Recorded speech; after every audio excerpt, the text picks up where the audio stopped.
Importance of Cybersecurity Awareness Month. This year, our goal is to challenge you to learn something new about cybersecurity and to share it with others. So to raise awareness, we challenge you to do that this year. So come join us and raise awareness this year. This is Cybercrime Junkies, and now the show.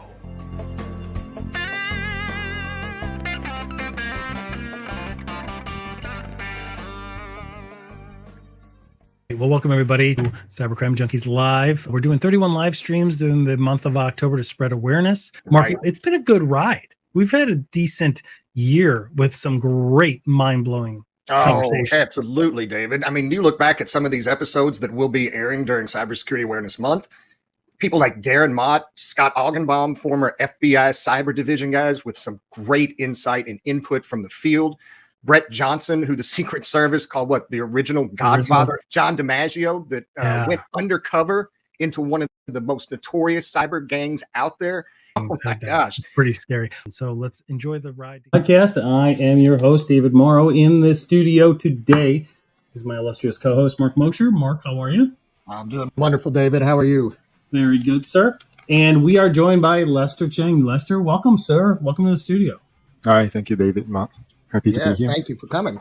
We're very excited. So for the listeners and those attending the live stream, Lester is a senior advisor in the Financial Crime Unit Exercises of BMO Fusion Center, lives in Canada, and is a former naval officer. And we are going to unpack all of that because there's a lot there. And he's got some really good insight on best practices for organizations to really be ready for when data breaches and cybercrime occurs to an organization.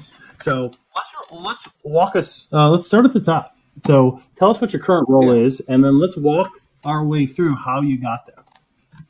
All right. So thank you for having me here. So I currently run a security exercise program for a bank, and we cover 4 different areas of security. So the big one, obviously, being cybersecurity, where that's the top risk for, I guess, the financial sector. So that takes the chunk of the work. But the department that I work for, like you mentioned, Financial Crimes Unit, we cover 4 different areas of security. So cybersecurity, physical security, fraud, as well as crisis management. So crisis management, including DR, business continuity. So what I do is I develop and conduct exercises for those 4 areas of security and really introduce sort of a different level of rigor to testing plans, to looking at playbooks, to getting people that need to speak together on an exercise before, touch wood, a real incident happens. And it's really a forward-looking risk mitigation sort of structure that you put in place. You have your whole risk management structure, obviously, but now it's really bringing it to sort of practice, because we know risk management is very theoretical at times, right? You have whole departments structured over it just to tell you what's the top risk, churn the numbers for that, but it seldom translates into real actionable discussions and leading to gap identifications, improvement opportunities. And I think that's sort of like a gap where the work that I do, exercises, sort of tries to fulfill. And I think we'll talk about this a bit more later on in operational resiliency, where it's really bringing it to the forefront. But that's my current role. How I got into that role, it's not your usual IT path that I got into. So first and foremost, you weren't born in Canada, right? So where did you grow up? Because this is a really interesting path. Yeah. So I was born and bred in Singapore. So spent 30 plus years there. And when I was in Singapore, my first career was in the Navy. So that's where I started off on the ships, just learning to drive the ships, leading up to learning to fight the ships, running operations, running exercises, and I think it all came to fruition where I specialized in exercises, where I ran the Wargaming and Simulation Center for the Navy. So that's where... So let's back up there. That's pretty cool. That sounds like some cool stuff. So let's unpack that a little bit. So you are in the Singapore Navy. You are learning to operate the ships, and then cybersecurity has a place in all of that because the inherent nature of the Navy is security for the borders and the people abroad, things of that nature. So then part of that, though, are these exercises. You keep using the phrase exercise, and I'd like you to explain to us what that means. So in this context, Singapore Navy, when you would do war games, walk us through a sample war game. What does that look like? Now, what does that look like? So Our imaginations fire off. As soon as you said that, I think it's really cool. It's really dark cool. in the wheelhouse, and everybody's typing on a in that keyboard. There's room. lights blinking. Yeah. it's not as different as you would imagine in cyber war. It's because in cybersecurity it's warfare, right? Right. But if you take a step back and look at it from a exercise or training point of view, there's a whole spectrum, whether it's from an individual training. So how we approach it in the Navy is going to be the same as how you approach it in your cybersecurity operations. So you look at it from an individual competency perspective, leading up to how do you work in smaller teams, whether it's your immediate SOC or whether it's your immediate, let's say, triage team for your case management. And then when it escalates, when you go to your at a crisis management level, how do you work in multiple team of teams, right? A cybersecurity incident does not impact your cybersecurity team alone. It's going to impact your business, going to impact legal, so on and so forth. So in the Navy, you scale up from your individual to smaller groups, clusters, and then you go at the ship level and then multiple ships. And obviously, you talk at the wargaming campaign level where it's your inter-service or tri-service, 4 services. And that's how you scale your training as well as your exercises. So if you bring it to cybersecurity, firstly, your individual competency, yes, you can learn whatever you can learn on your textbook, in your labs. When you go into your company, what are the tools? Every company uses different tools. Right. What tools are you using? How do you get better at it? And those are sort of, we use drills to train on those. So you don't want... When you're talking tools, you're talking about SIM platforms, monitoring platforms, fraud detection, all of those tools, right? And yes, that, and also simple things like I want to escalate an event to my senior leadership, right? I don't want to spend time thinking how I'm going to word this. I want the format pre-formatted, and I want to practice. Okay. Top line, bottom line, up front. What's important? What's next? What are the IOCs? Put it below because your leaders don't really care about that, right?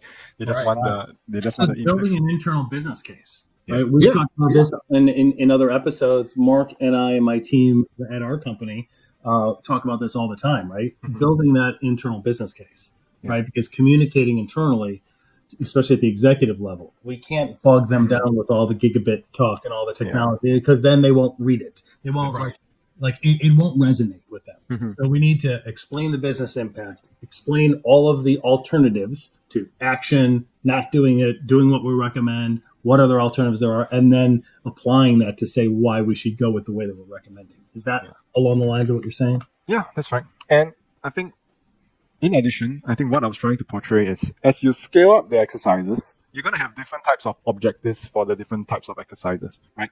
From your low end, it's like, okay, getting competent on your tools, getting sharp on your language you use, right to the other end of the spectrum. Okay, who needs to make executive decisions? Who is, what are authorization approval levels? Who's authorized to speak to media? Who's signing off on some decisions? Who's going to approve change management? So it all depends on the objective of your exercises. And that's how you scope scenarios, how you facilitate it, how you conduct the exercise. And it should all flow together from an individual to a team of teams to leading to your executive decisions. And even when a decision is made, how is it pushed down to the team's hands-on keyboard to execute? Because we always leave it at, someone decided. Okay, what happens after that? No one wants to talk about it because we all assume that there's a process in place. But really, it's not every day you deal with a emergency change. How do you execute that? Yeah. So exercises are a good way of going through that rigor, asking the difficult questions because there will be difficult questions in a real incident. And it's really where you find out where the policies are lacking. Yeah. Right? I mean, because we have an idea when scenarios happen, we should do this and we should handle it this way. But until you practice, right? Mm-hmm. We don't know, well, oh, we said this should happen, but when we try that, look, these people don't find out about it. Should they? It's almost like a racy document in the sense of who needs to be aware of it, who needs to be consulted on it, but who's responsible for it. And that way, by doing these exercises, we're able to actually see in reality, even though it's not actually happening, but demonstrated reality, what would happen and where those policies come to life. Mm-hmm. So you would do these when you would do these in the Navy, in these war scenarios. Did you involve scenarios of all four of those sectors: cyber, physical, crisis management, or were they a little bit different? No. So in the Navy, and in particular during the War Gaming Simulation Center, we focus a lot on warfare, like pure warfare. Okay. So it was literally you are submarine attacks, air attacks, things like that. Right? You're in command of a task group. You have 4 ships under your command. You are going to clear an area of water to make sure that there are no enemies there. So it is a lot of, I think there's a lot of things that are missing in cybersecurity teams. Situation awareness, communication, understanding the enemy, understanding what indicators are coming in, what information is missing, and a lot of times we assume that we have all the information, like perfect information scenario, but it's never the case. So like in the Navy, in the warfare, you always have to make decisions based on scanty information. You may say it's best guess, but that's reality. That's fog of war. That's you only have what your sensors tell you, what intelligence tells you, what you're looking at the radar, what information you have. Right. So likewise in cybersecurity teams, the operations teams always look at what are the indicators, and that's where the intelligence teams would try and fill the blanks, try and unfog the fog, so that any decision made, would be the best informed decision at that point. So there are a lot of similarities in warfare, whether it's naval warfare or cyber warfare. But obviously, most teams don't understand that, don't see it. They're not used to working at the speed. Naval warfare happens in seconds, right? Instant missiles coming in. Yeah. You have 10 seconds to react. If not, your task force is under danger. Well, real-time cyber attacks happen in seconds, right? Like every minute that ransomware is live or something is live in a system, right? And it is allowed to spread like a weed. It needs immediate action. Right. And situational awareness. It's interesting that you mentioned situational awareness, because in this podcast, we've had the opportunity to interview former criminals, right? Like the bad guys that do that. And what they had said, a couple of them had mentioned in a couple of different episodes, is that they're in part of their reconnaissance, their research before they launch an attack, they are looking for the lack of situational awareness from their victims. From the government, right? Like they'll maybe send off innocuous things to see how far they can go, right? Or social engineering. They'll maybe call about some things or send a couple emails just innocently, just to find out how the situational awareness level is. Right. That's really, really critical. So take us from your path after you. I assume at some point you retired from the Navy. Yep. And then where did you go next? Yeah. So we moved from Singapore to Canada. I moved without a job. I didn't even set up my LinkedIn account. I literally left and just moved to Toronto, Canada. Obviously, looking back, would I have prepared better? Yeah, I guess I would. But, that was for family, right? That was for family. Yeah, my bride or something like that, right? My wife and I were just feeling adventurous. Like, if we don't move and then try something now, we'll never do it. So So I think it was a difficult time, because firstly, transitioning out of the military is never easy, right? I spent 12 to 15 years there, not counting my uni studies, about 15 years there. Moving out, I've never had to write a CV, never had to go for an interview, professional interview. Didn't have a LinkedIn background, no idea what career I was going to go into. So yeah, I mean, just in isolation, transitioning out of the military is difficult in itself. And then moving, 15,000 kilometers, 8,000 miles across the ocean into an area where I did not have, did not have any connections, did not understand the job arena that I was entering. Mm-hmm. So I think those were challenging times which sort of shaped my current psyche of, okay, I'm presented with a problem. Mm-hmm. How do I solve it?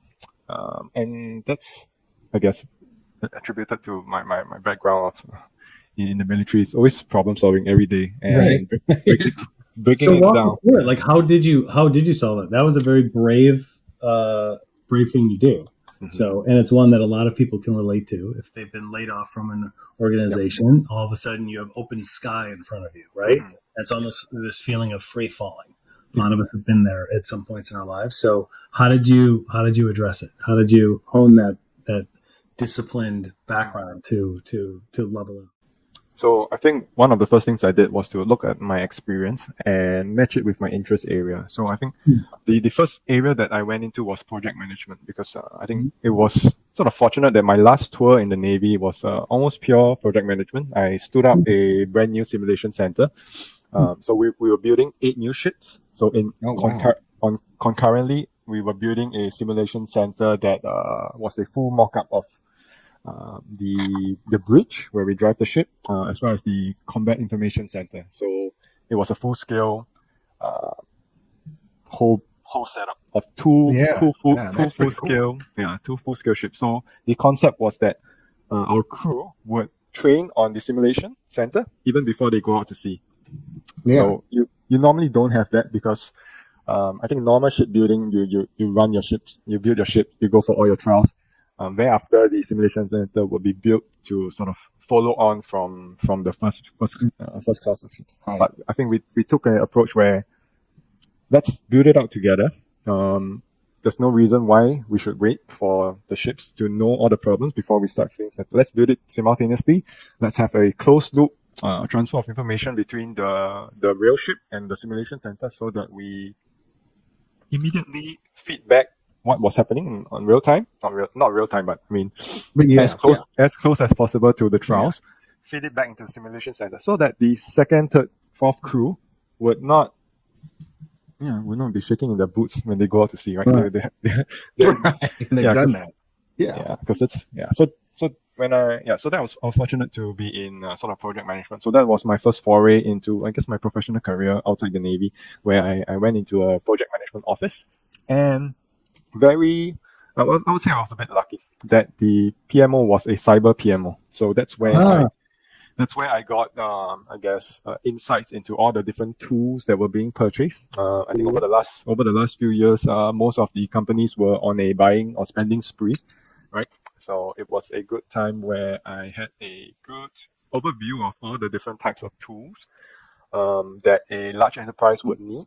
So that's where I got my insights into cybersecurity. I did my certs, my PMP, my CISSP, so that was my first foray into my first career outside of the Navy. So the PMP that you did was for project management, right? Yep. And you got that certification. And then you chose the CISSP. So there's a lot of discussion about people that want to break into cybersecurity and which cert should they start with, right? What should they, because there's so many people that come from all different backgrounds that enter into cybersecurity, and most of them simply have a desire to be part of something bigger than themselves, right? And to have a greater cause, right? A cause to protect. And my question to you is, why did you choose CISSP? Like, why was that your first cert? Why was that the main one? And what does CISSP stand for those that may not know? Yeah. So CISSP is certified information security professional. I think information system security professional. Yeah. So it's always touted as sort of like the gold standard for cybersecurity management certifications to get. So the funny answer is, I was in the project management office, and my buddy there's like, just get CISSP, they pay good money. that was his advice to me. Obviously, I looked at it. Okay, I obviously did my own research because you're not going to drop like a few $100 without doing your research on And it. the time that it takes to study. And it's not right? an easy exam to pass either. Right. Yeah, I think it took me about 6 months of daily study because just remember, technology IT is not my background. I haven't been living this for the last 15 years. I understood security, I understood IT, I understood policies, structure, all, but it's not something that you're gonna rock up next day and pass it off the bat. So So six months of pretty regular, consistent study. Yeah, that's pretty significant. But I think it was good to give me that background overview of what, because what I think about security, we were one is sort of like the industry standard of what everyone else thinks about it, and I think that's a good. I think certs everyone has their opinions about certification, but I think for me it was I always see it as a reward for my study efforts rather than a means to an end.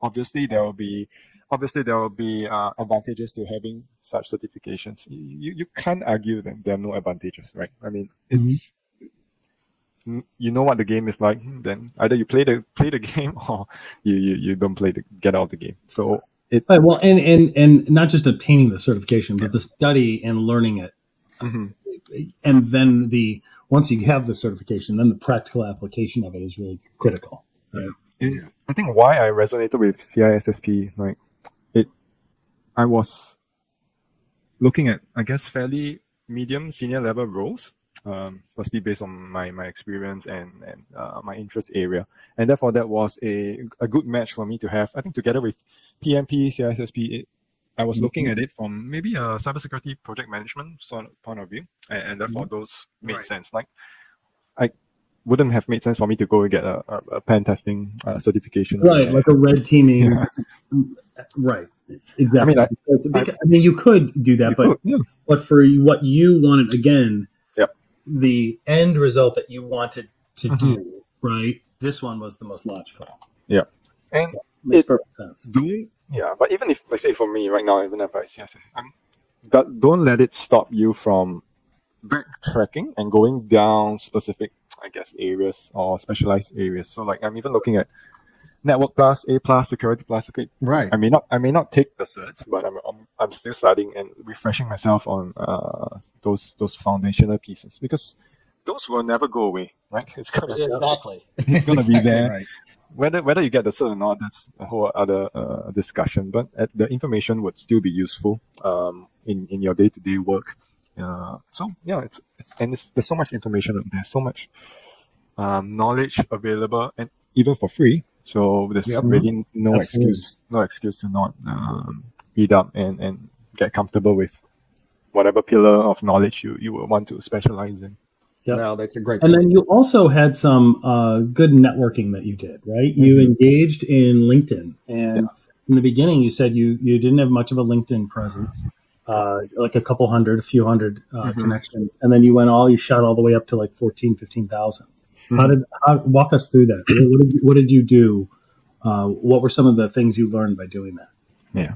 So I think the LinkedIn journey is I've only decided to be active since April this year. So about 7-8 months that I've started. I mean, the first time I set up the account was when I left the Navy, in conjunction with doing up your first resume. I mean, it's obviously the rite of journey of starting your LinkedIn account and start.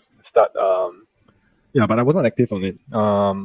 So my aha moment for LinkedIn was, I think, this year, when I was going about my work and I was thinking, even if I was the most exceptional performer at my work, and I had sort of above average level of influence in the company and reach, how many people will get to know me and know what I do? Right. I was counting. I was like, okay, at the most maybe 100, 200 people, right? And that's if you are a good performer and your work stretches across many departments. A lot of cybersecurity folks are very siloed. I mean, that's Right. the nature. Because That's the nature of cybersecurity. It's highly technical. They know what they know. Right? Yeah, if you're in networks, you're going to speak to your networks team. You're going to speak to your technology team, and maybe that's about it. And therefore, back to the aha moment, like, okay, I have so much I want to share about, because just think about large enterprises. How much face time do you have with your boss or your VP? Right. They're so busy. They give you half an hour, 1 hour a month because they need to approve something, or they need to get an update, a monthly update, and you spend the entire month or the weeks before thinking about strategizing, coming up with your plan, and then you brief them for 10 minutes once a month, right? And the all that work and all that thoughts, all your considerations are, I wouldn't say gone to waste, but it's all internalized. Like, okay, I know what my considerations are, what the roadblocks I had to get past to get to the point where I can speak to you for 10 minutes. Yep. So I was thinking, okay, is there no other way that I can articulate my thoughts, articulate the challenges that I had and how I overcome it? Because I know if I'm facing this, maybe my peers... Others are. So you wanted to share your ability to synthesize and to boil down complex concepts into meaningful bite-sized chunks that could be resonated by leadership. So I think it was twofold. One is I had a lot to share. There was no forum. No one had time. We know at work, right? It's like, I have no time for it. Just tell me what's the problem and how you're going to solve it. Right. There's no time to understand. There's no time to understand and distill. Your thinking, your critical thinking behind it, your reasoning. Sorry, I mean, we don't pay you for your thinking. We pay you for what you get done. Exactly. They want the end result. That's really well said. Yeah. So which is fine. But so I thought, okay, what's another avenue to share my thought process? Yeah. And then the second part of that, like the first pointer I brought up, even if I did extremely well, 100 people would know me, 100 people would know my work. Okay, how then do I kill two birds with one stone? How do I get it out there? Obviously, the information that I share, it's all available on open source. I'm not sharing any secrets. It's right. There's so much. But you found information that works, and so you share. I've seen all of your content on LinkedIn, and it's excellent. And you're sharing things that are helpful to other people. Yeah, and so and then how do I get? So right now, so we only have one CISO. Does my CISO know me very well? No, because I don't report into cybersecurity. I report into crisis management. So he doesn't really know my work. But on LinkedIn, I'm connected with all the CISOs that you guys interview as well. Ron, and Nick, and the rest of them. So that's where you get your work. You have it's a platform for you to articulate your thoughts, your processes, make your journey personable. People can relate to it, and I think those are, as much as it seems like it's an easy thing to do, it's not. It takes some skill. It takes some language skills as well, and it takes an understanding of storytelling. It takes understanding of writing. I think those are things that I improved over the 6-7 months that I've been active on LinkedIn, and those, by doing so, it feeds back into my own professional work of how I'm able to articulate my thoughts better. How am I able to write better? So it's and that's one thing where I think a lot of full-time employees sort of struggle with, like, okay, do I start sharing a bit more on LinkedIn? What if my boss blah blah blah blah blah? You know all the thoughts in your head. Yeah. But I think I'm here to propose that it is beneficial on both sides. Like sharing your thoughts, getting your name out there, getting your thoughts out there, getting feedback on what that looks like. That would help your professional career on being able to articulate your thoughts. It helps the organization too. I mean, what you're describing is what people just routinely just call self-branding, right? Yeah. Like if you're able to self-brand yourself and share your journey, then you're able to learn a lot and apply more to your organization, right? The experiences that others have that they're sharing on LinkedIn. Yeah. You're able to learn from that and then share them, right? Those are stories that you can tell teammates about, somebody that just had something similar to this, handled it like this, right? And it's great wisdom. I still think, like, combined, we're a lot brighter than any one of us individually. And so by gaining those insights and by sharing and being vulnerable online really, really helps people. Yeah, and I think to lead on to that, it's sort of like the networking portion of it. I think that's so important as well. Like Mhm. even just getting a second opinion on a particular vendor, getting your insights into your industry circle. 'Cause sometimes we are so siloed in your own company, in your own team. You don't know what you don't know. And I think Right. that's where Right. Yep. LinkedIn through everyone sharing, there are the Venn diagram starts to overlap a bit more. And that's where I think opportunities not only for your professional or your personal development, your company's enrichment as well, getting more connections from a company Yep. to company level collaboration. It yeah, it can originate from LinkedIn as well. I think that's Yep. That's Well, and great. to get that peer-to-peer professional feedback, Mhm. really, you'd mentioned professional development. I think that's a Yep. really big key, especially when it comes to the IT or technology or even more specific cybersecurity community. On LinkedIn is very strong and very willing and open to helping others and giving feedback and giving insights that you're right. The organization benefits because you become better at what you do and your thought processes and your knowledge base and your skill sets. Everything gets sharpened by that feedback from your peers within that cybersecurity or that IT community. So yeah, and I believe David does. We put a lot of weight on what you can achieve and how you can grow just LinkedIn. And I think you're a perfect example of that. Absolutely.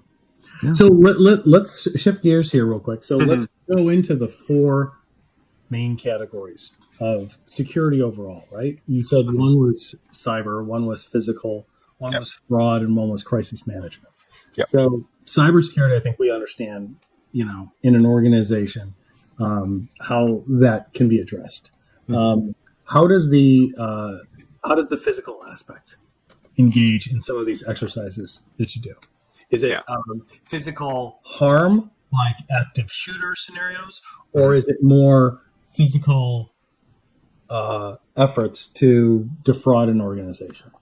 I think it's both. So the concept that we have is a fusion center concept. So I think that's we are one of the leading banks to bring forth this concept of housing the four security pillars together, so that we can get a, how do I term it? Maybe a whole of bank approach to an incident. Mm-hmm. We know that siloed teams are always a problem. Mm-hmm. So by housing it, so I think two parts to that, and like I answered earlier on, is both. One is, yes, if it's a full physical security incident, yeah, active shooter, dirty bomb. I think those are pillar focused exercises that the subject matter experts will deal with and have plans for. But where it sort of cross over is things like your insider threat. There will be certain physical security actions that Yep. you may want to consider, you may want to take. A lot of the crossovers are cyber and fraud, because we know that once your credit card information gets flooded on the dark web, both teams need to talk. Right.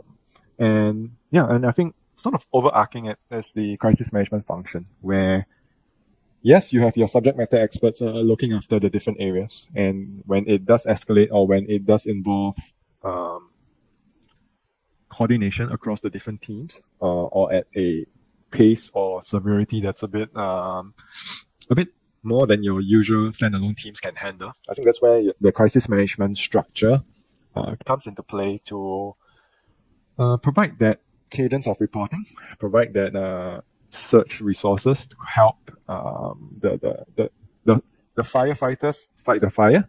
Right. But you need Yep. your sort of like your follow-on forces to deal with the rest of the fallout of that particular incident. So whether it's your coordination with comms, whether it's your coordination with legal, whether it's have eyes on regulatory requirements, Compliance, HR, all yeah, those different places. yeah, It's like a living RACI document. it is. How often should organizations try and run these exercises? So you pick a scenario, Yep. right? And you get together with different people from the four different sectors, I imagine, right? Yep. Cyber, physical, fraud, and crisis management.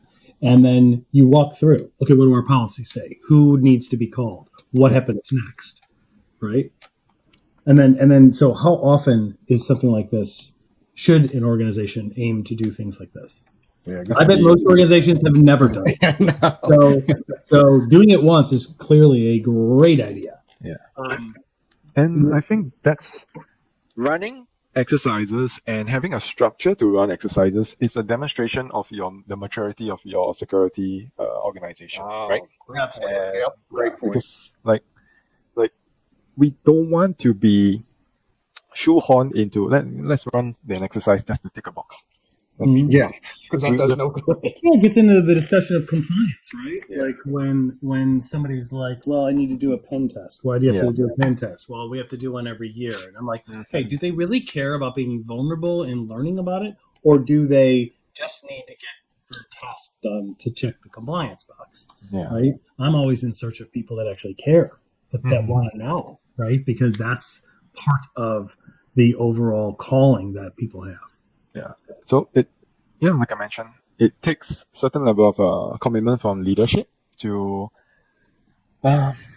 articulate the value it brings. It takes a lot of executive buy-in as well, because, like you mentioned, if you don't handle it, if you just jump both feet in without thinking through all this, it will slowly become let's just do it, and once a year, and let's forget about it. Don't talk to me till the next year. Right. Yeah, one of our listeners actually just asked the question. Yeah, that's exactly what I was thinking as well. Yeah. So, how many times a year should we do it? And this gets into you're making the internal business case, right? Yeah. Meaning we need to explain to executives, decision makers in any organization, doesn't matter if it's for profit, private, government, doesn't matter. Mm-hmm. What is going to be the downtime? Will this interrupt operations? Right? Will this interrupt productivity? I mean, to some small degree, it will. But it will save us dramatically when things actually happen, right? Because we'll avoid a lot of missteps that are going to happen. Yeah. So I think to answer that question, there's no straight answer. Right? I mean, yes, there's a straight answer. Do it once a year. That's your straightforward answer. But if you break it down more, I think there are four times where you want to consider running an exercise.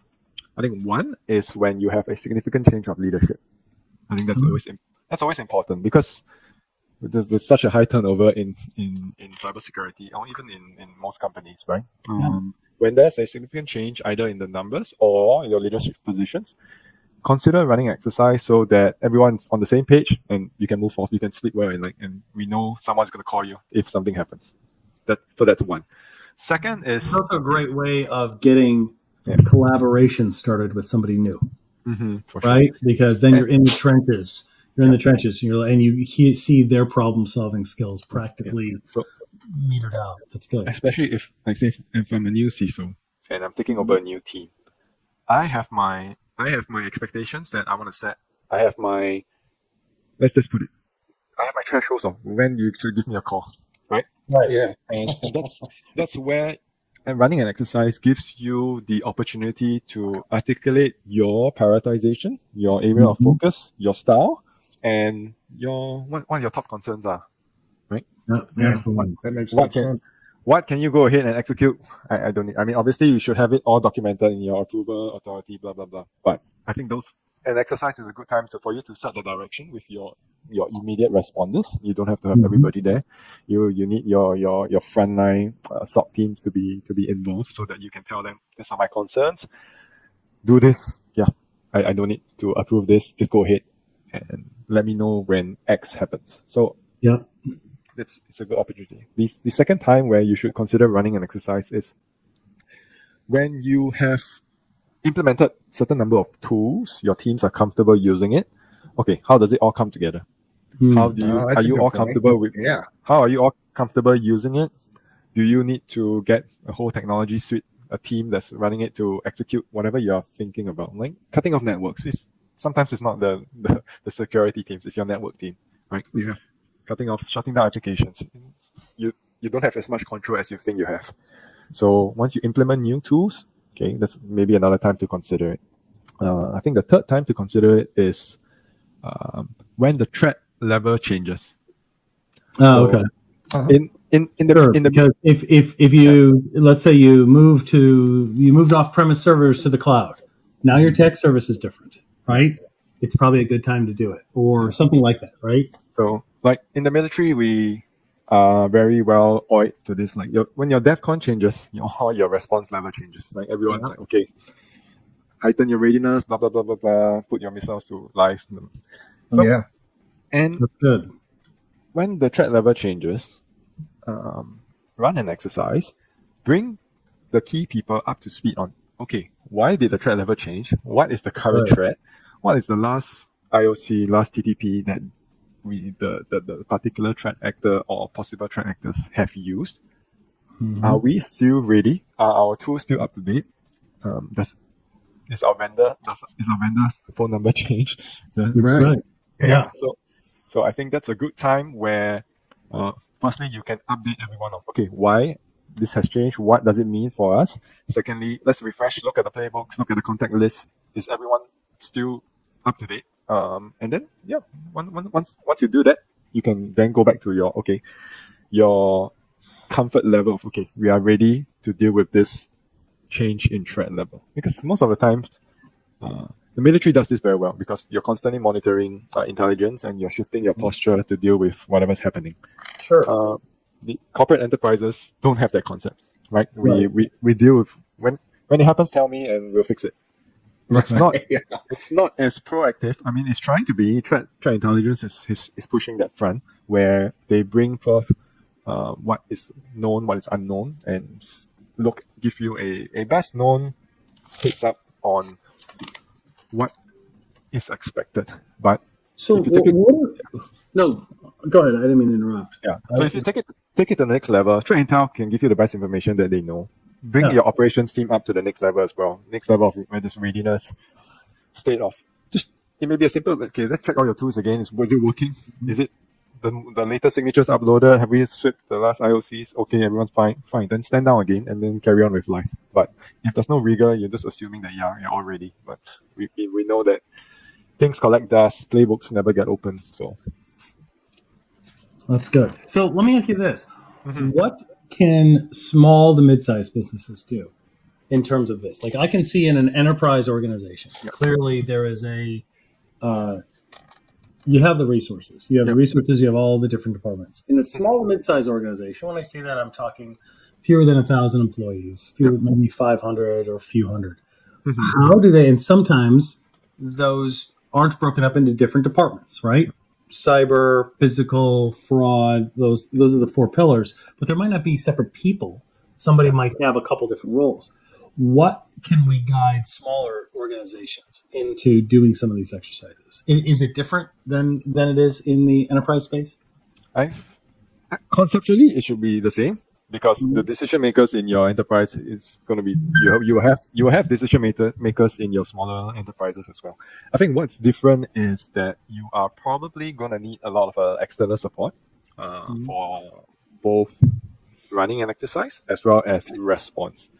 Like you mentioned, your tech guy is your security guy. There's no team, there's no intel, there's no live monitoring of. It's not right. You've been hit with an attack. The one man team deals with understanding what the problem is and telling you what's happening. So I think that's where exercises can it brings to life what your risk team is telling you. Like risk tells you, your top line risk is cybersecurity. Okay, that I cannot respond to it. Yes, I can respond to it by buying more things, buying insurance, blah blah blah. But if I get hit by attack, what am I doing? So I think that's where exercises sort of fill that gap of okay, if this were to really happen, who is doing what? What additional surge in resources do we need to call in?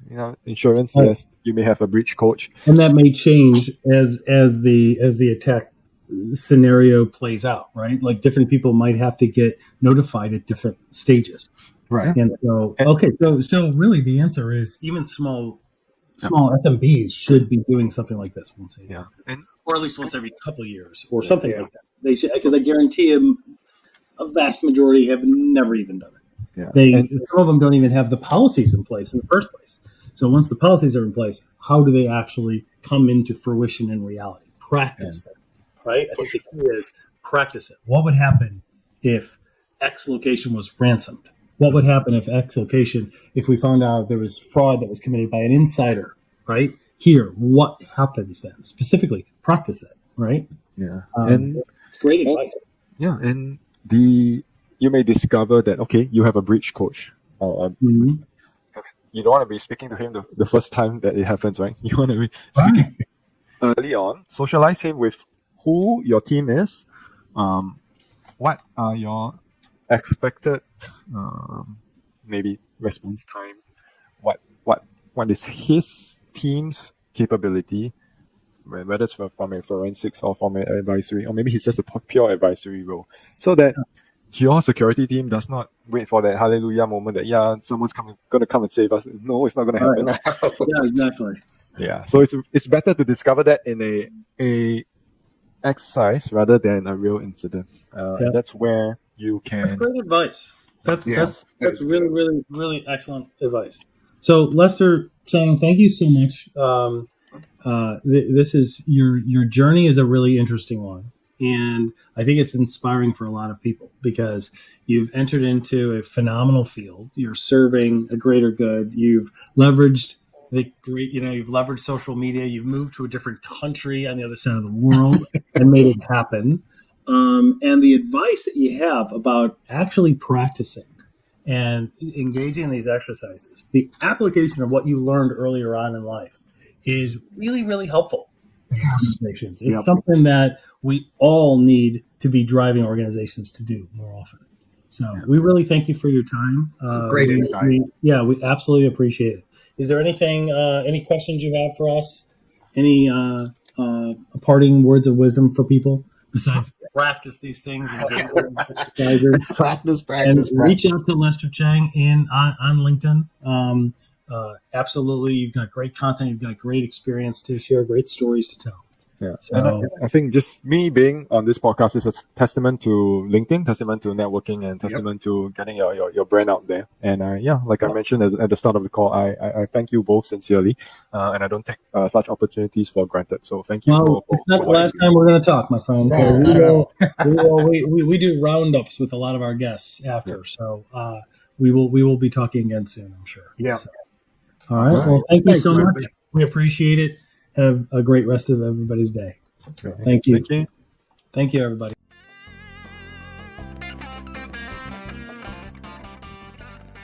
Well, that wraps this up. Thanks for joining, everybody. Hope you got value out of digging deeper behind the scenes of security and cybercrime today.